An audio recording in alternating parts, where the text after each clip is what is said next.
அஸ்ஸலாமு அலைக்கும் வரஹ்மத்துல்லாஹி வபரகாத்துஹு. எல்லாம் அல்ல அல்லாஹ்வின் நல்லடியார்களே, இன்று நாம் எதனை பற்றி பார்க்க போகிறோம் என்றால், நன்மைக்குரிய எண்ணம்.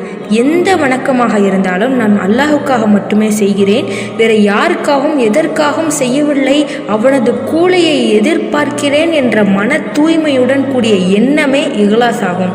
சத்திய நெறியில் நின்று மார்க்கத்தை அல்லாஹுக்கு மட்டுமே களப்பற்றதாக்கி அவனையே வணங்குமாறு, தொழுகையை நிலைநாட்டுமாறு, ஜக்காத்தை வழங்குமாறே கட்டளையிடப்பட்டுள்ளனர்.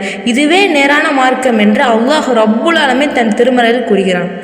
எந்த ஒரு வணக்கம் புரிய போதும் நமது எண்ணம் அல்லாஹுக்காகவே இதை செய்கிறேன், அவனது கூலியை எதிர்பார்த்து மட்டுமே செய்கிறேன் என்ற எண்ணம் மட்டுமே இருக்க வேண்டும்.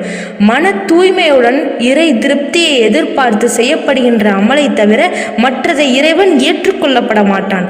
அல்லாஹ் உங்கள் தோற்றங்களையோ உங்கள் செல்வங்களையோ பார்ப்பதில்லை, மாறாக உங்களுடைய உள்ளங்களையும் உங்களுடைய செயல்களையத்தான் அல்லாஹ் ரப்புல் ஆலமீன் பார்க்கிறான் என்று நபிகள் நாயகம் ஸல்லல்லாஹு அலைஹி வஸல்லம் அவர்கள் கூறியுள்ளார்கள். அஸ்ஸலாமு அலைக்கும் வரஹ்மத்துல்லாஹி வபரகாத்துஹு.